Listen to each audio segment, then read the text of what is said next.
આપણે ગુવાર બટેટાનું શાક બનાવીશું.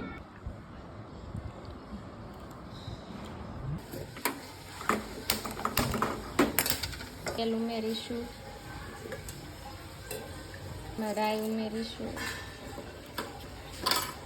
જીરું ઉમેરીશું, અજમાન ઉમેરીશું,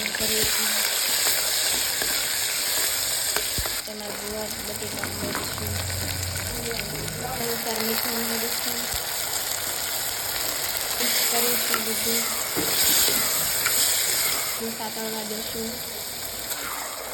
બધું હલાવીશું, લાલ મરચું ઉમેરીશું, ધાણા પાવડર ઉમેરીશું, કરીશું, પાણી ઉમેરીશું,